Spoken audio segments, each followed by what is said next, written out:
Web tasarım yapmayı öğrendin ama para nerede? Para yok. Bu işten nasıl para kazanacağını, nasıl müşteri bulacağını ve sürekli bir gelir elde etmeni nasıl başaracağını gelin bu videoda açık açık anlatayım.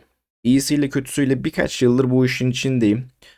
Şimdiye kadar elde ettiğim deneyimleri, nasıl işte müşteri buluruz, nasıl bu işten para kazanırız, müşterilerine nasıl doğru teklif veririz gibi aklınızda olan soruları 2026 yılında başarmanızı sağlayacak cevaplarla beraber anlatmaya çalışacağım elden geldiğince. Şimdi başlamadan önce şunu da belirtmek gerekir ki artık 2026 yılındayız ve herkes site yapıyor. Ya zaten herkes site yapıyordu. Öncesinde de herkes bu işi becerebiliyordu. Yani iyisiyle kötüsüyle tabii ki. Ama şimdi yapay zekanın da ortaya çıkmasıyla beraber herkes abi ben 5 dakikada koda yazdırıyorum, AI ile yapıyorum falan tarzında hikayeleri var. O yüzden bunların arasında biz nasıl sıyrılırız? Nasıl doğru bir iş yaparız? Nasıl doğru bir fiyatlandırmayla hedefimizdeki müşterilere ulaşırız? Bunlardan bahsedelim. Bizim zaten hedefimizdeki müşteriler geçmiş zamanlarda da ya bilgisayar başındasın. 5 dakikada bir şeyler yapacaksın oradan. Basit iş. Bak şu lafı duyduysan oradan kaç. Ne var kardeşim basit iş. Bu işte ne var? Bunları duyduysan ha bir de ya biz sana daha çok müşteri getiririz. Hani hallederiz bizim çevremiz geniştir. Bak bunları duyduysan müşteriden uçuyorsun, kaçıyorsun. Aga bana selametle diyorsun, gidiyorsun tamam mı? O müşteriden hayır gelmez, gelmedi, gelmeyecek de. Bunlara dikkat ediyoruz. Zaten bu müşteriler yıllardır bu işin ne anlama geldiğini bilmiyordu ki yapay zeka ile beraber artık da iyice umutları tükendi. Bu işi nasıl doğru düzgün anlatabiliriz? İlk önce buna odaklanmamız gerekiyor. Onların istedikleri aslında güzel bir site değil. Bunların istedikleri aslında dönüşüm odaklı, kullanışlı da değil. Sadece müşteri odaklı bir site istiyorlar. Yani bunların ne sağlar? İşte hızlı olması gerekir. İşte SEO altyapısı olması gerekir falan filan. Ha bilgisi var mı? SEO'nun ne olduğu anlamına dair hiçbir fikri var mı? Yok. Ama biz yine anlatacağız bunları. Abi bak böyle yapacaksın, şöyle yapacaksın falan. Bu işlerde bu site seni dünyanı kazandıracak. Hani bütün dijital dünyanı yaratacak falan tarzı anlatımlarla. Tabii ki yalan konuşun demiyorum bak. Yani doğruları anlatarak bunları yapacağız. Peki diyorsan ki bu herkesin yaptığı sitelerden ben nasıl farklı bir şeyler yapabilirim? Nasıl kendimi ayrıştırabilirim, farklı olabilirim diyorsan zaten tasarım da bu noktada devreye giriyor. Yani sen gidip açık öğretimden öğrendin işte yazılımı, kodlamayı veya YouTube'dan Hindilerden mi? Hintlilerden öğrendin. Sadece onlarla kalmayacaksın, kafanı kullanacaksın. Bunların detaylarına ineceksin. Bak birçok tasarımcı dediğin kişi hala e, neydi lan 4-8 işte o kuralı bilmiyor. 60-30-10 kuralını bilmiyor. Alanları bilmiyor falan filan. Bunları öğreneceksin. Tasarımın nedir? Tasarım ne değildir? Bunları öğreneceksin. O boyutlandırmayı bileceksin. Ki en önemli hususlardan bir tanesi zaten yapmazsan responsive kısmıdır en önemli hususlardan birisi. Bunu zaten yapmazsan, beceremiyorsan boş ver. Beceremiyorsan bırak gitsin yani. Ha bunu nasıl yapacaksın? WordPress'le mi yapacaksın? Git onu öğren. Okey. Kodlama yapmak istiyorsun. Hiç mantıklı mı? Değil. Ama git onu öğren. Yapay zeka ile mi yapacaksın? Tamam git onu öğren ama bunun responsive olayını ve tasarım olayını, nerede ne yapman gerektiği olayını detaylarıyla bilmen gerekiyor. Ben sadece gidip yapay zekada 15 dakikada tamam kodlarla beraber bir site yaptım, oldu, bitti mantığı hiç mantıklı değil. Tamam şimdi fiyatlandırma kısmına geçelim. Hadi bu işi yaptığını varsayıyorum. Bu işi öğrendiğini varsayıyorum. Hadi işine de iyi olduğunu düşünüyorum. Ama nasıl bir fiyatlandırma biçeceğiz? Şimdi net bir fiyatlandırma yok. Hani ben berber değilim. Herkese 250 lira, 450 lira veremem. Yaptığım işin farklılıkları oluyor. Herkese aynı işi veremiyoruz şimdi. O yüzden bu olayı, fiyatlandırma olayını paketlere bölmek, 3'e 5'e bölmek en mantıklı olaydır. 3'e 5'e bölmek nedir? İşte ilk paketin ne olur? Standardındır. Tek sayfa, landing page, tek sayfa yapacaksın. Diyeceksin buna şu fiyatı belirledim. Peki tek sayfanın fiyatı ne olur? Ne olur? Dur lan yapay zekaya soralım. İşte ucuz yollu bir şey olması gerekiyor. Ha bu arada bu sektöre yeni girdin. Yeni işler yapıyorsun. Daha portföyün yok. Daha bir site oluşturmamışsın falan. Sen gidip herhangi bir site için müşteriyle konuşuyorsun, diyeceksin ki 15.000 lira istiyorum. Olur mu böyle bir şey peki? Olmaz. Yani daha hiçbir portföyün yok. Daha hiçbir çalışman olmamış, ortaya çıkmamış. 15 bin, 30 bin falan da isteme yani. Gidip bunu hafif hafif alttan alttan temelleri ata ata inşa etmek istiyorsan fiyatını da ücretini de yavaş yavaş arttırman daha mantıklı olur yani. Direkt en yukarıdan başlayayım. Abi ajanslar bu fiyatı yapıyor. Sene oldu 2026, ben nasıl geçineceğim falan diyeceksin ama yani daha ilk işinse, daha sektörün en başındaysan, herhangi bir deneyime çok da sahip de değilsen birazcık alttan başlamak daha mantıklı olur. Ne diyorduk işte, paketler diyorduk. Bunu 3 pakete ayırdık diyelim. İşte ilk paketin tek sayfa site olacak. Onun fiyat aralığı da mesela atıyorum 2,5 ile 5 arasında bir fiyat verebilirsin. Tek sayfa olacağı için tabii ki ekstra hiçbir şeye sahip değiller. Ortanca standart paketin olur. Bu standart pakette de genel kurumsal şirketlere hitap edersin. Onun da bir aralığı olur. Tabii yani senin deneyimine göre de bu değişecek fiyatı. Ben şimdi 2,5 ile 5 dedim de gidip de 2,5 ile 5 diye vermek de zorunda değilsin. Kendi araştırmanı yap, kendi deneyimini, kendi içinde bir tart yani. Buna ne vermem gerektiğini bir düşün. Ona göre ver. Standart paketlerinde yani şu an 2026'ın ocağında olduğumuzu düşünürsek 7 binle 20 bin arasında değişir. Peki buradaki değişiklikler nedir? Buradaki değişiklikler tek 3 sayfa mı olacak? Tamam, kurumsal dedik ama 3 sayfa da olabilir, 33 sayfa da olabilir. Bu fiyatı değiştirir. Tek dil de olabilir, 12 dil de olabilir. 12 dil olmaz gerçi de. 10 dil de olabilir, atıyorum işte. Bu fiyatı değiştirir. Ee, Ekstra ne randevu eklentisi istiyordur müşteriler, mesela psikologdur, diyetisyendir. Ee, Kullanıcılar gelsin buradan randevu olsun, bana ödemesini yapsın falan filan. Bu tarz eklentilerde fiyatı değiştirir. Sadece 7 ile 20 dedim diye de bu aralıkta değil. Ben farazi kafadan bir şeyler söylüyorum, işte o civarlarda bir şeyler uydurun. Üçüncü paket ne olur? Üçüncü pakette işte kurumsalın dışında e-ticaret. Detaylı başka işler, belki bir sistem ister, belki başka bir altyapı ister falan filan. Orada da üçüncü farklı bir paketini oluşturursun. Oradaki detaylara göre de fiyatlandırmayı belirlersin. Fiyatlandırmanın genel olarak olayı da budur. Tabii bunu benim söylemem çok mantıklı mı? Yok. Kendi içinde bir düşün bunları. Hani bir araştır. Şimdi ben bunu 2026'nın ocağında çekiyorum. Daha 20 Aralık'tayım. Gerçi de 3-5 güne Ocak olacak, işte aynı şey. Ee, Sen ne zaman izledin bilmiyorum. O zamana göre, çünkü benim bugün 2 lira dediğim şey yarın 12 lira olabiliyor maalesef. O yüzden ne zaman izlediğine göre de değişir. Bir diğer konulardan bir tanesi de abi ben müşteriyi nasıl bulacağım? Bu çok önemli bir konu. Bu çok zor bir konu.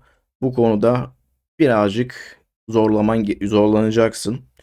Şansın yaver gidecek mi gitmeyecek mi bakacaksın ama bu konuyu şöyle ele alabiliriz. Müşteriyi önce, yani en baştan başlıyorsan, daha yeni bu işlere girdiysen tabii ki bir onluk oraya bir hesap açacaksın. E, Oradaki saçma sapan müşteri kitlesiyle uğraşacaksın. Asla hak etmediğin paraları oradan talep edeceksin, teklif vereceksin ama en azından başlangıç için bir Beyond'una gir. Orada en azından bir müşterilerle ikili iletişimi kur. Hani neler karşına çıkacak, neler çıkmayacak, onları bir öğren. Çünkü çok saçma olaylar yaşanacak. Çok saçma teklifler karşına gelecek. Sana diyecek ki abi ben Trendyol gibi bir şey istiyorum. Hepsi buradanın aynısını yaptırmak istiyorum ama bütçem 2.000 lira. Ne yapacaksın? Küfür mü edeceksin? Edemezsin. Yasaklarlar. O yüzden Allah'a emanet diyeceksin ve yoluna devam edeceksin ama bunları göreceksin. Sonra başka ne vardı? Fiverr var işte global olarak. Ee, Ama Fiverr'ı da çok önerir miyim artık 2026? Onu da önermem. Yani gene gir bir hesap aç, bak ortalıkta neler var neler yok ama orası tamamen Hintlilerin bir e, mekanı olmuş. Oradan iş kazanabileceğini çok da düşünmüyorum. Ama gene de gir bir bak, Fiverr bir ver. Ya bunu araştır bulursun, işte altyazı olarak belki koyarım buraya. Bir diğeri de Upwork var. Upwork daha olabilitesi yüksek. Orası da global, orası da uluslararası bir platform. Yurt dışından dolarla, işte euro ile falan iş almak istiyorsan Upwork'a da bir bak.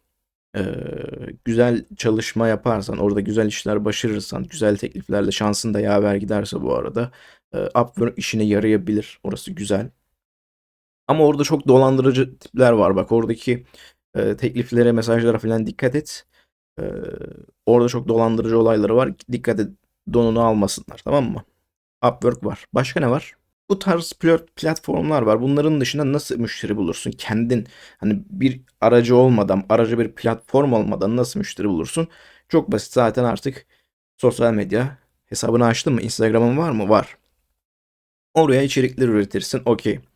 Dikey videoda ben iyi değilim diyorsan mesela ben iyi miyim? Ben iyi değilim. Dikey videolarda çok da yapamıyorum ya. Benlik değil. Dikey video olayını kavrayamadım. Sosyal medyam ama gene var. Instagram'ı falan onları açacaksın tabii ki. Reklam verilebilir. Ufak ufak belki reklamlar çıkabilirsin işte. Bazı görselleri, bazı videoları, reelsleri. Instagram okey, bu elde. 2. Ne var? LinkedIn. Of, LinkedIn'e gireceksin kardeşim. Bak LinkedIn nedir? Senin direkt birebir aradığın müşteriyi, aradığın patronu veya aradığın her kimse onu bulabileceğin bir platformdur LinkedIn. Oradaki hesabını açacaksın. Sonra bakacaksın bunlar profil fotoğraflarında ne yapıyorlar? Bunlar başlıklara ne yazıyorlar? Burası nasıl kullanılır? Burada nasıl davranmam gerekilir? Bunları öğreneceksin. Çünkü sosyal medyanın laubaliği orada olmaması gerekiyor benim nezdimde. Orada biraz daha ciddi bir tavır takınman, daha işte Ahmet Bey, Erdinç Bey, hanım, beyefendi falan bu tarz muhabbetlere girmen daha makul olacaktır. Ha, iş bulamadın, yani iş aramıyorsun belki ama orada ikili iletişimlerini, network'ünü geliştirebileceğin insanlarla bağlantı kurmak ve onların yayınladığı gönderileri, içerikleri yorum yapman, bir şeyleri paylaşman seni ve geleceğini daha emin adımlarla götürür. LinkedIn okey, bunu yapıyoruz. Ki iş de bulursun bu arada. LinkedIn'de de bayağı iyi iş bulabilirsin. Orada aktif olmayı, içerik üretmeyi unutma. Ya web sitesi yapıyorsun işte, web tasarımcısın. Kendi web siten yok mu? Ha? Kendine web site yapmadın mı? Bu arada zaten ilk olarak başkalarına, müşterilere site yapmadan önce kendin otur bir kafadan işler çıkar, yani anladın mı? Kafadan site yap. Git bir tane psikoloji sitesi yap. Git bir tane inşaat için firma, inşaat firması için, hani farazi yani olmayan bir firma için site yap. Bunları yap yap yap. Gidip en sonunda da gidip kendine bir web sitesi oluştur. Oraya da portföyünü sergile. Bu zaten olur. Bunu yaparsın zaten ya, değil mi? Aynen, perfect siteni oluşturmayı unutma. Zaten bu işin içindesin değil mi? Ha? Başka ne var? Bir ufak pasif gelir olayı var da bu Türkiye'de Türkiye'de çok işe yarıyor mu? Çok iş yapıyor mu? Bence yaptığını düşünmüyorum. O da şey. İşte yaptığın web sitelerine, atıyorum inşaat firması için bir web sitesi yaptın ya. Sonrasında müşteriye diyorsun ki abi hani biz bunu yaptık ama bunun devamlı bakımları var, güncelleştirmeleri var, yedeklemeleri var tarzında bir sürü olay var. Bunları da e, yapmamız için aylık işte cüzi bir miktar karşılığında yapabiliriz deyip her ay oradan ufak bir miktarda ücretli sitenin bakımlarını, kontrolünü sağlayabilirsin ama bunu yine müşterilerine söyle, iş bitiminde söyle ama çok da geri dönüşü olan bir olay mıdır? Şimdiye kadar benim için değildi yani. Müşteriler çok da yanaşmıyorlar. Ne bakımı olabilir ki diye düşünüyor ve yanaşmıyor. Oysa ki çok mantıklı bir düşünce mi? Asla değil. Yani bak, geçen 2 hafta önce müşterinin sitesi patladı. Yok, site gitmiş. Yaptığımız site gitmiş. Ne oldu? Yedek nerede? Güncelleştirmeler nerede? Yok. Gitti site. Geri döndürülebilir bir hata da değil. Benden veya müşteriden kaynaklanan bir hata da değil. Direkt hostla alakalı bir olaydı ve site yok oldu. YDM'de de gelmedi. İşte bu yüzden gerekli ama onlar bunun bilincinde mi? Değiller. Bir diğer nokta, müşteri bulmak. Nasıl müşteri bulurum konusu. Google haritalar. Google haritalar biliyorsun, bütün benim köşedeki bir tane halk ekmeği şeyi var. İşte çadırı var, işte halk ekmeği büfesi var. Adam onu bile haritalara ekledi. Sana öyle söyleyeyim. Bak herkes orada var. Google haritalarda bütün işletmeler var. Ne yapabilirsin? İşte bulunduğun bölgedeki veya farklı bölgelerdeki işletmeleri haritalardan buluyorsun. Orada bakıyorsun, web sitesi var mı? Linki var mı? Yok. Bak yazın. Abi hemen site yap. Tabii abi demeyeceksin bu arada, biliyorsun değil mi? Profesyonel davranacağız. Abi yok, abi yok, abla yok. Ee, işte web sitenizi hazırlayabilirim tarzında kısa ama net bir mesaj göndereceksin. Ha, geri dönüşler olur. Bunu bu arada spam'a düşme ha. Gidip de 2 günde 100 tane mesaj atarsan spam'a falan düşersin. Hop, WhatsApp'tan bile engellenirsin. O yüzden yavaş yavaş günde işte 5 tane 10 tane işletmeye, web sitesi olmayan işletmeye gönderebilirsin. Ha, web sitesi olanlara da gönderebilirsin ama önce bir gir bak adamın web sitesi nasıl? Yani kötü mü? Harbiden kötü mü? Yani eskide mi kalmış? Tasarımı iğrenç mi? Sen orada hani neler geliştirebilirsin? Hangi noktalara değinebilirsin? Onları araştır. Yani araştırdığım şey gözetle. Ben bunları şunları düzeltebilirim. Şu şekilde geliştirebiliriz tarzında da mesaj gönderebilirsin. Google haritalar olayını da kaçırma. Ee, Önemli bir kısım burası. Pasif gelir içinde birkaç nokta daha var. Biz neden bahsetmiştik? Bakım ve destek paketlerinden bahsetmiştik. Pasif gelir için bir de benim de kullandığım hostinglerden referans kazançları elde etme. Ya sen bir hosting satın aldığında güzel host'tan falan yoktu herhalde. Var mıydı bilmiyorum. Neyse. Bir hosting satın aldığında sana bir referans kodu veriyorlar. Sen o referans koduyla müşterine gönderdiğinde o referans koduyla beraber müşterine yeni bir hosting aldıysa sana bir pay veriliyor. Pasif olarak bu şekilde fayda sağlayabilirsin. Bunu ben nereden yapıyorum? Hostinger'den yapıyorum mesela. Hostinger'de bir hostum var ya hostingim var. Referans kodumu diyorum ki müşterim yeni bir host almak istiyor ama hani bana vermek istemiyor. Yani ben karşılamayayım. Her şey tüm hesaplar kendi üzerinde olsun istediği için o bir yeni host alacak. Diyorum ki abi bende bir referans kodu var sana hem ona %20 indirim tanımlıyor hem de bana ufak tefek bir pay veriyor. Bu şekilde referans kodlarıyla da pasif gelir elde edilebilir. Bir diğer noktada tabii SEO kısmına girelim mi yani? Bak ya o kadar web sitesi yapıyoruz. SEO kısmı önemli yani. Bunun hala bilincinde miyiz? Küçük işletmeler olarak çok bilinci değiller ama yine ufak tefek de olsa bazı işletmeler bunun farkında. SEO hizmetini de yanına eklemeyi unutma. Tabii ki web sitesi yaptırmayı öğrendin ama SEO tamamen farklı bir konsept, farklı bir alan. O alana da gir. Nasıl yapılır? Nereden öğrenilir? Benim videom var mı ya? Atmadım herhalde henüz öyle çok detaylı SEO videoları ama var yani bu tarz videolar. Git onları öğren. Nasıl yapıldığını öğren. Siteleri geliştirebileceğimizi bahset. Ve bu şekilde de aylık güzel bir kazanç elde edilebilir. Şimdi başta bahsettiğim bir yapay zeka mevzusu var. Tamam yapay zeka bu işleri yapıyor. Tam olarak yapıyor mu? Emin değilim. Ben hiç kullandım mı öyle şeyler? Kullanmadım. Ki yapanı da gördüm mü? Görmedim açıkçası. Yani Instagram Reels'lerde tamam görüyoruz. 5 dakikada web sitesi yapan yapay zeka falan filan diye görüyoruz ama bunu canlıda görebiliyor muyuz? Göremiyoruz. Çünkü yapay zeka bizim için bir düşman değil, yardımcı araç olması gerekiyor. Biz onu yardımcı gibi kullanmamız gerekiyor. Yani işimizle entegre etmemiz gerekiyor. Ne biz tek başımıza o siteyi bitirebiliriz. Ya tabii ki bitirebiliriz ama zaman sarf etmek gerekiyor. Ne de yapay zeka gidip de o işi tamamıyla yani her şeyle beraber 5 dakikada yapamaz. Yapabilir mi lan acaba? Bak öksürdüm ama. Yapamaz. Yapmamalı. İşimizi elimizden alacak mı? Almayacak. Biz bunu yardımcı araç olarak kullanacağız. Peki nasıl? Ya site yaptın.